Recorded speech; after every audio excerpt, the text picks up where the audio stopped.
Well, it's a disease now that is expected to affect nearly 40% of blacks and Latinos in the U.S. by 2030 in less than 4 years, but nobody's talking about it.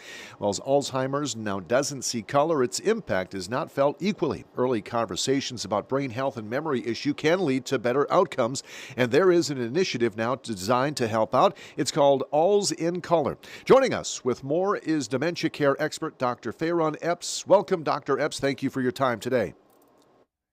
Thank you for having me. You got it. So nearly 40% of Americans living with Alzheimer's by 2030 will be black or Latino, yet families will still avoid the topic. Why do you think conversations around memory loss and brain health remain so difficult or stigmatized in many communities of color? Well, I think one of the things is that many communities of color do not know about these alarming statistics.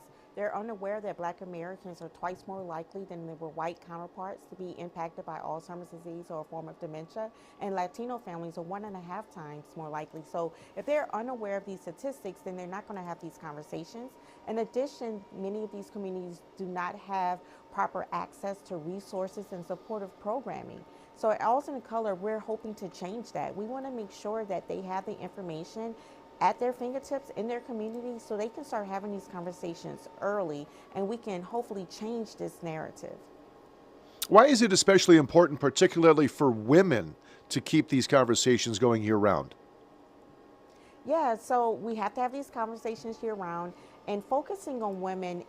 Many women are caregivers, but also in the Black community, they're often the CEO of the health of that family, right? And so it's up to them to really initiate these conversations at the kitchen table, within the community, church, or other organizations, so that the family as a whole can start having these conversations and getting help early. And before symptoms appear, what practical steps can individuals and families now take to protect their brain health? Yeah, so it's so important because changes in your brain start happening 20 years before, up to 20 years before you see the signs and symptoms. So we all can start taking action now, and action around promoting brain health, protecting our health. And so that's getting more sleep, 7 to 9 hours. It is also eating right. What's good for your heart is good for your brain. Reducing stress, exercising, social engagement, going to church, other social gatherings. All of those things are important in addition to doing education or challenging your brain. And then knowing your blood pressure numbers, knowing your blood sugar, those things can actually put you at risk for dementia if you do not manage your health numbers correctly. And Dr. Epps, this new initiative, Alz in Color, is bringing brain health conversations out of the shadows and into Black and Latino homes, churches, and community spaces. Can you share what the campaign offers and how it aims to close the gap in early detection and culturally relevant support? Yeah, so this campaign is focused on these brain health conversations in these communities.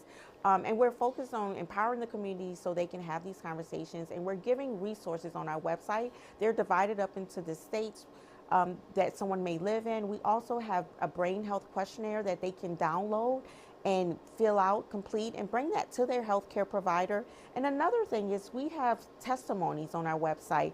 So sometimes it's really good for you to see a family or individual that looks just like you that may be going through this. So you'll know that you're not alone. And that may encourage you to take action and start having further conversations. And many families don't talk about brain health until there's already a crisis in the family. Do you have guidance that you could give to families who are just starting their Alzheimer journey, especially those who may feel unprepared or even alone? Yes, yeah, we have to be proactive instead of reactive. And so if you are just starting on this journey, you want to get as much information as you can. So in addition to going to our website, you want to educate yourself so you'll know what you need to start doing to put things in place, what resources are available for you so you can have a great quality of life while on this journey. And for viewers or listeners who want to understand their risk and learn some early signs or plug into culturally relevant support, where should they go for some trusted information, Dr. Epps? Yes, please visit our website at alzincolor.com. That's where you can get more information on resources and supportive programming. Dr. Fayron Epps, thank you so much for helping our viewers better understand this new initiative. I appreciate you.